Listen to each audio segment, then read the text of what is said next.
Mike, you always try and stay on an even keel. How hard has it been over the last few weeks to try and achieve that? Well, it's not been hard. It's just we're 6 games into a season. We've got 40 games left. We've plenty of points to play for.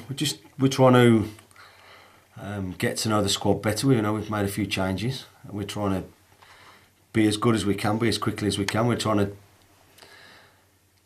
stop conceding goals. We're trying to score more goals, play better. It's just part of football. We put pressure on ourselves to be successful. The last couple of years,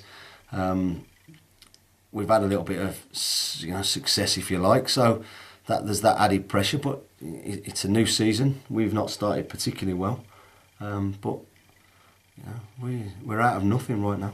And I suppose hard work is the only way to put things right, and I suppose persistence with that as well. There's got to be the belief to keep doing what you know to be right, isn't there? Belief, consistency, sticking together when things don't quite go your way, hard work, commitment. I'm asking for it all, and we all have to make sure that we deliver. I have no doubt that they will.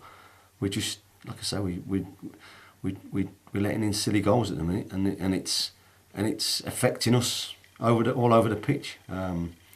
So we've got to address that, but we've also got to keep trying to play our football, and hopefully the two can marry up together. And I'm sure they will. It's just you're waiting for that first home win. You're waiting for that bit of something that's going to spark you off, and it's up to the players and it's up to the team who's out there on Saturday to try and be the one, try and be the team, be the individual to get us going.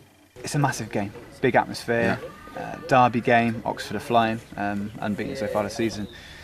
How much pressure, or actually more enthusiasm for you guys? Well, firstly, they're all massive games for us at the moment because we're not in the best of form. We're not playing probably how we want to play. We're just trying to work as hard as we can and get results and try and get something going. So it's a massive game anyway. There's pressure on us. There's pressure on us now. We've got expectations of ourselves, which we're not meeting at the moment. So we're just trying to do everything we can to make sure that we're ready for Saturday. And it is a big game. It always is against Oxford.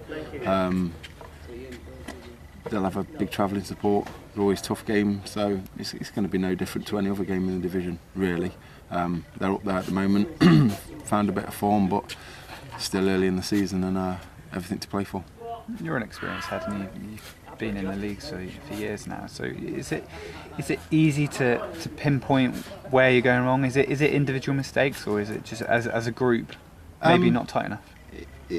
It's a bit of everything, really. I mean, there's times when we've individually made mistakes, and times when as a unit we've not been in the right areas and not worked as a unit. So, like you say, I've been in the game long enough. I've had plenty of seasons where we've not started great and finished fantastic, and other seasons where we've been flying at the start and you tail off. It's just that's the beauty of football. That's why we all love it and why we're involved in it. Is you never know what's going to happen. You never know what's going wrong and what's going right. So.